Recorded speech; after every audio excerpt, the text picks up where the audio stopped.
As the enhanced continuous voter registration enters the third week, the Independent Electoral Boundaries Commission has continued to record low voter listing turnout, with the Electoral Commission attributing this to voter apathy. Recent statistics from the IEBC show that only 491,968 new voters have been listed since the registration began 2 weeks ago, making IEBC miss its target by more than 2 million.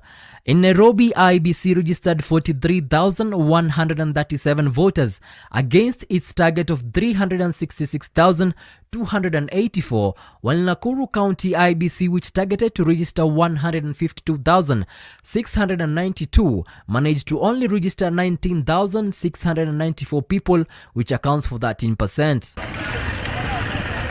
Hope TV did a spot check in Kibra constituency and found that most of the registration centers had little or no activity happening. One resident, however, got our attention.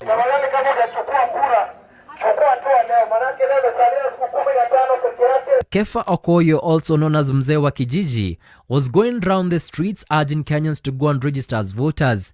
Okoyo says that most of the youths in Kibra are jobless and don't see the need to get registered. Vijana pia turnout yao haiko kabisa. Unaona, sana ile labda kuna ile mentality azini msana anafikiria akikaa kiongoja kuna msana kuja amjenge do ndio achukue kura. Lakini hapa siko hiyo direction. Mara moja tumeambiwa vijana ndio viongozi wa kesho. Lakini hatuwezi kuwa viongozi wa kesho kama tuna kura. Juu kura katika election process, kura ndio silaha. Tunasemanga viongozi wabaya sana uchaguliwa na wale wapigaji kura wazuri ambao wachukui kura ama ambao pia wapigi kura. Unaona kitu kama hiyo. So wanaambia tu wasema nze tuchukue hizi kura. Juu leo ukipiga countdown leo siku 16. Leo imebaki siku 15 peke yake kitu ikamilike. Wilson Werimo, a 21-year-old Kibra resident who is also an eligible voter, says he had no idea about voter registration exercise going on in the country, adding that the electoral body had not done enough voter education drive. Unajua si kila mtu amesoma, kuna wale hata bado wenye wako illiterate na bado ni age. Kuna wale hawakuwezeshwa kusoma labda juu ya wazazi, but wako na ID na wako huku mtaani, vijana wana kazi.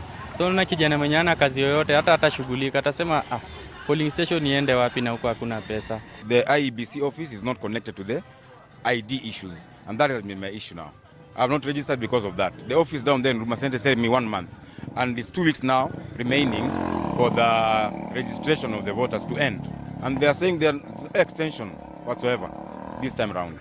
If you have your ID number and they have the system there and you've lost it, why can't they just enter your ID number as you wait for the process in Huduma Center to end? I mean, your ID number shows everything. If you have your ID number, just like the passport number, it shows in the system that you're a registered citizen of this country. IEBC has awarded a 2.8 billion shillings tender for the supply and delivery of ballot papers and register of voters to a Greek firm by the name Informal Lycos in a framework contract for 3 years. The tender will also include statutory election result declaration forms to be used at the polling stations. Kennedy Kimani, Hope TV Newswatch, Nairobi.